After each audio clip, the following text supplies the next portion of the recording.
ദൈവനാമത്തിന് മഹത്വമുണ്ടാകട്ടെ. ഇന്ന് ജൂൺ മാസം 20-ാം തീയതിയാണ്. എല്ലാ ശ്രോതാക്കൾക്കും കർത്താവായ യേശു ക്രിസ്തുവിൻ്റെ നാമത്തിൽ സ്നേഹവന്ദനവും ശുഭദിനാശംസകളും നേരുന്നു. ഇന്നത്തെ നമ്മുടെ ധ്യാനത്തിനായി നാം തിരഞ്ഞെടുത്തിട്ടുള്ളത് ആവർത്തന പുസ്തകം 14-ാമത്തെ അധ്യായമാണ്. പ്രായോഗികമായി അവരുടെ ദേശീയ ജീവിതത്തിൽ, അവരുടെ മതജീവിതത്തിൽ അവരനുഷ്ഠിക്കേണ്ടതായിരിക്കുന്ന അനേക കാര്യങ്ങളാണ് ദൈവം ഈ വേദഭാഗത്ത് മോശ മുഖാന്തരം ഇസ്രായേൽ മക്കളോട് സംസാരിക്കുന്നത്. എന്നാൽ ഇവിടെ പറഞ്ഞിരിക്കുന്ന കാര്യങ്ങൾ നമുക്കും ബാധകമായ കാര്യങ്ങളാണ്. ഈ അധ്യായത്തിൻ്റെ 1-2 വാക്യങ്ങൾ വളരെ പ്രധാനപ്പെട്ട കാര്യങ്ങളാണ്. അവിടെ പറയുന്നത്, നിങ്ങൾ നിങ്ങളുടെ ദൈവമായ യഹോവയ്ക്ക് മക്കളാകുന്നു, മരിച്ചവന് വേണ്ടി നിങ്ങളെ മുറിവേൽപ്പിക്കുകയോ നിങ്ങൾക്ക് മുൻകഷണ്ടി ഉണ്ടാക്കുകയോ ചെയ്യരുത്. നിൻ്റെ ദൈവമായ യഹോവയ്ക്ക് നീ വിശുദ്ധജനമല്ലോ. ഭൂതലത്തിലുള്ള സകല ജാതികളിലും വെച്ച് തനിക്ക് സ്വന്തജനമായിരിക്കാൻ യഹോവ നിന്നെ തിരഞ്ഞെടുത്തിരിക്കുന്നു. ഇസ്രായേൽ മക്കളോട് ദൈവം പറയുകയാണ്, മരണം സംഭവിച്ചാൽ എന്ത് ചെയ്യരുത് എന്ന്. മരണം എല്ലായിടത്തും ഉണ്ട്. ഏത് ജാതിയിലും ഏത് മതത്തിലുള്ള ഒരു കാര്യമാണല്ലോ മരണമെന്ന് പറയുന്നത്. അപ്പോൾ നിങ്ങളുടെ മരിച്ചവന് വേണ്ടി നിങ്ങൾ എന്ത് ചെയ്യരുത്? മരിച്ചവന് വേണ്ടി അവനെ അടക്കുക എന്നുള്ള ഒരു ക്രിയ അല്ലാതെ അവന് വേണ്ടി ഒന്നും ചെയ്യരുത്. അവൻ നിമിത്തം ഒന്നും ചെയ്യരുത്. പലരും മുടി ഷേവ് ചെയ്ത് കളയും, അവരെ മുട്ടയടിക്കുക എന്ന് പറയും, തലമുണ്ടനം ചെയ്യുക. വേറെ ചിലർ തലയുടെ ഒരു ഭാഗം മാത്രം അങ്ങനെ മുടി മുറിച്ച് കളയുക. അരുത്.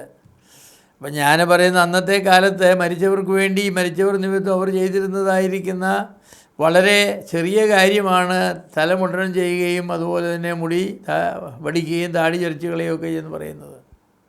അതല്ലാതെ ഒരുപാട് കാര്യങ്ങൾ ചെയ്യും. അപ്പോൾ എല്ലാ മതങ്ങളിലും ഈ മരിച്ചുപോയവർക്ക് വേണ്ടിയുള്ള മതകർമ്മങ്ങളുണ്ട്. അവയിൽ പലതും നിഷിദ്ധമായ ആചാരങ്ങളാണ്. മരിച്ചവരുടെ ആത്മാക്കൾക്ക് രക്ഷ കിട്ടുവാനായി ചെയ്യുന്നവയാണ് പലതും. എന്നാൽ മരിച്ചവരുടെ രക്ഷയ്ക്ക് വേണ്ടി നമുക്കൊന്നും ചെയ്യുവാൻ കഴിയുകയില്ല എന്ന് വചനം വ്യക്തമായി നമ്മോട് പറയുന്നുണ്ട്. ഒരിക്കൽ മരിക്കുകയും പിന്നെ ന്യായവിധി മനുഷ്യർക്ക് നിയമിച്ചിരിക്കുന്നു. ഇതിന് മധ്യത്തിലൊന്നുമില്ല. മധ്യത്തിൽ പിന്നെ ഉള്ളതാണ് കർത്താവായ യേശു ക്രിസ്തു നമ്മുടെ പാപങ്ങൾക്ക് വേണ്ടി മരിച്ചു, അവൻ വിശ്വസിക്കുന്ന ന്യായവിധിയില്ല എന്നുള്ളത്. കനാനിലും ഈജിപ്തിലുള്ള വിജാതികൾ മരിച്ചവർക്ക് വേണ്ടി തലമുണ്ടനം ചെയ്യുമായിരുന്നു, ശരീരത്തിൽ മുറിവുകൾ ഉണ്ടാക്കുമായിരുന്നു. എന്നാൽ ഇസ്രായേലിനോട് പറഞ്ഞു, നിങ്ങളിതൊന്നും ചെയ്യാൻ പാടില്ലെന്ന് പറഞ്ഞു. കാരണം ദൈവത്തിൻ്റെ മക്കൾ വിശുദ്ധരാണ്, അവർക്ക് എന്തും ചെയ്യുവാൻ അനുവാദമില്ല. മരിച്ചവരോട് ആദരവ് കാട്ടുക എന്നുള്ളത് യഹൂദ ക്രിസ്തീയ മതങ്ങളുടെ മര്യാദയാണ്. എന്നാൽ അവർക്കായി എന്തെങ്കിലും രക്ഷണ്യകർമ്മം അനുഷ്ഠിക്കുക എന്നത് അനുവദനീയമായിരുന്നില്ല. ചില ക്രിസ്തീയ സമുദായങ്ങളിൽ പോലും മരിച്ചവർക്ക് വേണ്ടി മരിച്ചു കഴിഞ്ഞാൽ ഒരു വെളുത്ത വരി അവരെ കിടന്നതായിരിക്കുന്ന കട്ടിൽ വിരിച്ചിടും. കാരണം അവരുടെ ആത്മാക്കൾ 40 ദിവസം ചുറ്റിപ്പറ്റി നടക്കുമെന്നാണ്. അങ്ങനെയൊന്നും ബൈബിളില്ല. വിട്ടുപിരിച്ച് ക്രിസ്തുവിനോട് കൂടെ ഇരിക്കുക എന്നുള്ളതാണ്. ലാസർ മരിച്ചു, ധനവാനും മരിച്ചു. രണ്ടുപേരും മരിച്ചു കഴിഞ്ഞ ഉടനെ തന്നെ എത്തേണ്ടടുത്ത് എത്തിക്കഴിഞ്ഞു. ചില ആളുകളുടെ ശവസംസ്കാര ശുശ്രൂഷയിൽ പറയാറുണ്ട്, നാം ഈ പ്രിയപ്പെട്ടവന് യാത്രയപ്പ് നൽകാനാണ്. നിങ്ങൾ യാത്രയപ്പ് ഓർക്കുന്നതിന് മുമ്പ് അദ്ദേഹം എത്തേണ്ടടുത്തെത്തി.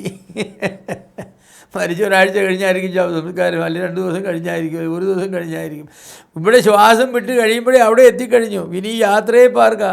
ഈ ശരീരത്തിന് യാത്രയപ്പ് പോവുക. അയ്യോ, അതിനെയും കർത്താവായ യേശു ക്രിസ്തുവിനെ വരവെങ്കിലും ഉയർക്കും വിശ്വാസിയാണെങ്കിൽ, അല്ലെങ്കിൽ എന്തിനായതിൽ ഉയർക്കും.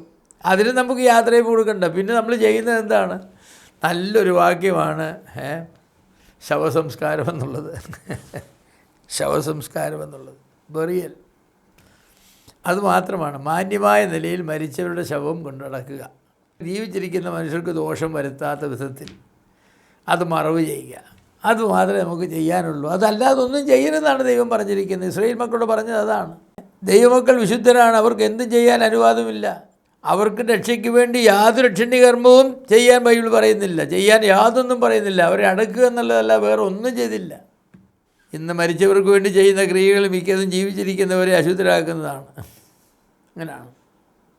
മരിച്ചവർക്ക് വേണ്ടിയുള്ള കർമ്മങ്ങളൊക്കെ ദൈവസന്നിധിയിൽ അവരെ അശുദ്ധരാക്കുന്ന കർമ്മങ്ങളാണ്. ക്രിസ്തീയ മതത്തിൻ്റെ പല അവാന്തര വിഭാഗങ്ങളിലും മരിച്ചവർക്ക് വേണ്ടിയുള്ള കർമാദികളുണ്ട്. കുർബാന ചെല്ലിക്കുക, എന്തൊക്കെയാ അവർ മരിച്ചവർക്ക് വേണ്ടിയുള്ള പല കാര്യങ്ങൾ ചെയ്യാറുണ്ട്. അതൊക്കെ വചനവിരുദ്ധമാണ്. മരിച്ചവരെ ചെയ്ത നല്ല കാര്യങ്ങൾ ഓർക്കുന്നതിന് കുഴപ്പമൊന്നുമില്ല. നല്ലവനായിരുന്നു, സഭയ്ക്ക് ഇന്നത് ഗുണങ്ങൾ ചെയ്തു, മനുഷ്യർക്ക് ഉപകാരപ്രദമായ കാര്യങ്ങളൊക്കെ ചെയ്തിരുന്നൊക്കെ ഓർക്കുന്നതിന് കുഴപ്പമൊന്നുമില്ല. പക്ഷേ അവരുടെ ആത്മാക്കൾക്ക് വേണ്ടി ചെയ്യുക എന്ന് പറയുന്നത് ഒരു ശരിയായ കാര്യമല്ല, ദൈവവചനം വിളക്കുന്ന കാര്യമാണ്. മരിച്ചവരുടെ ആത്മാവ് രക്ഷയ്ക്ക് വേണ്ടി മതമോ ബന്ധുമിത്രാദികളോ ചെയ്യുന്ന എല്ലാ വിധികളും അത് ചെയ്യുന്ന ആളുകളെ കൂടുതൽ ശിക്ഷയിലേക്ക് നടത്തുന്നതാണെന്ന് യാതൊരു സംശയവുമില്ല. മരിച്ചവർക്ക് വേണ്ടി നമുക്ക് ചെയ്യുവാൻ കഴിയുന്ന ഏറ്റവും മഹത്തായ കാര്യം അവരുടെ മൃതശരീരത്തെ യോഗ്യമായ നിലയിൽ ആദരവോടെ അടക്കം ചെയ്യുക എന്നത് മാത്രമാണ്. മരിച്ചവർക്ക് വേണ്ടി മാത്രം ചെയ്യപ്പെടുന്ന ക്രിയയല്ല, അത് ജീവിച്ചിരിക്കുന്നവർക്ക് വേണ്ടി ചെയ്യപ്പെടുന്ന ക്രിയയാണ്. കാരണം മരിച്ചവർക്ക് വേണ്ടി പിന്നെ അവരുടെ ശരീരത്തെ അടക്കിയാലും അടക്കിയില്ല അവർക്കെന്നാ. അതുകൊണ്ട് മൃതശരീരങ്ങൾ മറവ് ചെയ്യുക എന്നുള്ളത് ജീവിച്ചിരിക്കുന്നത് നമുക്ക് ആവശ്യമാണ്. എത്ര നാൾ നമുക്ക് ഭവനത്തിൽ മൃതശരീരം സൂക്ഷിക്കാൻ കഴിയും? മാനസിക പ്രശ്നം, ശാരീരിക പ്രശ്നം, സാമൂഹിക പ്രശ്നം, എന്തെല്ലാം പ്രശ്നങ്ങളാണ് അതുകൊണ്ടുണ്ടാകുന്നത്. അതുകൊണ്ട് ഒരാൾ മരിച്ചു കഴിഞ്ഞാൽ മൃതദേഹം കേടാകുന്നതിന് മുൻപ് അടക്കം ചെയ്യണം. ചില മതങ്ങളിൽ മരിച്ചു കഴിഞ്ഞാൽ അന്ന് തന്നെ അടക്കണമെന്ന് നിയമമുണ്ട്. ഏത് രാജാവ് മരിച്ചാലും അന്ന് തന്നെ അടക്കും. വിശുദ്ധ ബൈബിളിൽ അന്ന് തന്നെ അടക്കണമെന്ന് പറഞ്ഞിട്ടില്ല എന്നുള്ളതുകൊണ്ട് നാം അങ്ങനെ ചെയ്യുന്നില്ല. പക്ഷേ മൃതദേഹങ്ങൾ അങ്ങനെ കേടുകൂടാതെ ഒക്കെ സൂക്ഷിക്കാനുള്ളതായിരിക്കുന്ന വഴികളൊക്കെ ഇന്നത്തെ കാലത്തുണ്ട്. അതുകൊണ്ട് 1, 2, 3 ദിവസമൊക്കെ മോർച്ചറിലൊക്കെ ശരീരങ്ങൾ വെക്കും. അതെ, പക്ഷേ അവരുടെ മരിച്ചവർക്ക് വേണ്ടി എന്തെങ്കിലും പൂജാദികൾ കർമാദികൾ ചെയ്യുക എന്നുള്ളതില്ല. അതുകൊണ്ട് ഇവിടെ വളരെ വ്യക്തമായിട്ട് പറഞ്ഞിട്ടുണ്ട്, മരിച്ചവർക്ക് വേണ്ടി നിങ്ങളുടെ ശരീരങ്ങളെ മുറിവേൽപ്പിക്കുകയോ നിങ്ങളുടെ മുടി മുറിച്ചു കളയുകയോ മുൻകഷണ്ടി ഉണ്ടാക്കുകയോ ഇങ്ങനെയുള്ള യാതൊരു കാര്യവും നിങ്ങൾ ചെയ്യാൻ പാടില്ല. യാതൊരു കാര്യവും ചെയ്യാൻ പാടില്ല. എൻ്റെ പ്രിയമുള്ളവരെ, ദൈവത്തിൻ്റെ വചനം എത്ര വ്യക്തമായ കാര്യങ്ങൾ നമ്മോട് പറഞ്ഞിരിക്കുന്നു. മരിച്ചവർക്ക് വേണ്ടി നാം ചെയ്യേണ്ടത് അവർ ജീവിച്ചിരിക്കുന്ന കാലത്താണ്. മാതാപിതാക്കൾ പ്രായമാകുമ്പോൾ അവരെ നോക്കണം. അവർ മരിച്ചതിന് ശേഷം അവരുടെ വായിൽ കഞ്ഞിവെള്ളം ഒഴിച്ചു കൊടുത്തിട്ട് കാര്യം ചില അങ്ങനെയൊക്കെ ചെയ്യാറുണ്ട്. അല്ലെങ്കിൽ വലിയ ആഡംബരമായിട്ട് ഒരു കാര്യവുമില്ല. മരിച്ചവരൊന്നും അറിയുന്നില്ല. നിങ്ങളവർക്ക് വേണ്ടി ചെയ്യുന്ന ആളുകളെ കാണിക്കാൻ വേണ്ടി ചെയ്യുന്നതാണ്. അതുകൊണ്ട് അവർ ജീവനോടിരിക്കുന്ന കാലത്ത് അവരെ സംരക്ഷിക്കുക, അവരെ ശുശ്രൂഷിക്കുക, അവർക്ക് ആവശ്യമായ കാര്യങ്ങൾ ചെയ്തു കൊടുക്കുക, ദൈവവചനം അവരോട് പറയുക. രക്ഷിക്കപ്പെടാത്തവരെങ്കിൽ രക്ഷയിലേക്ക് അവരെ വരുവാനൊക്കെ ആവശ്യമായിരിക്കുന്ന സന്ദേശം അവർക്ക് കൊടുക്കുക. ഇതൊക്കെയാണ് നാം ചെയ്യേണ്ടത്. ദൈവത്തിൻ്റെ വചനം എത്ര വ്യക്തമായി കാര്യങ്ങൾ പറഞ്ഞിരിക്കുന്നു. എന്നാൽ ആ വ്യക്തതയില്ലാത്ത കാര്യങ്ങളെയൊക്കെ ലംഘിച്ചുകൊണ്ട് മനുഷ്യൻ എന്തെല്ലാം കാര്യങ്ങളാണ് ചെയ്യുന്നത്. മരിച്ചവർക്ക് വേണ്ടി പൂജകളിടുകയും ഒക്കെ ചെയ്യുന്നവരായിരിക്കുന്ന ആളുകളുണ്ട്. അതൊന്നും ആവശ്യമില്ല. മരിച്ചവരെ അടക്കുക എന്നുള്ളത് ഒഴികെ അവർക്ക് വേണ്ടി ഒരു പ്രാർത്ഥന പോലും ചെയ്യേണ്ടതായിരിക്കുന്ന ആവശ്യമില്ല. ഒരു മെഴുകുതിരി കത്തിക്കുക പോലും ചെയ്യേണ്ട ആവശ്യമില്ല. അവരെ ജീവിച്ചിരിക്കുന്ന കാലത്ത് കർത്താവിൽ വിശ്വസിച്ചെങ്കിൽ നിത്യജീവൻ അവർക്കുണ്ട്, ഇല്ലെങ്കിൽ അവർ നിത്യനാശത്തിലേക്ക് പോകും. അതുകൊണ്ട് ഈ കാര്യങ്ങൾ യാഥാർത്ഥ്യത്തോടെ മനസ്സിലാക്കി നമുക്ക് നമ്മുടെ ഉത്തരവാദിത്തങ്ങൾ ചെയ്യുവാനൊക്കെ ദൈവം നമ്മെ സഹായിക്കട്ടെ.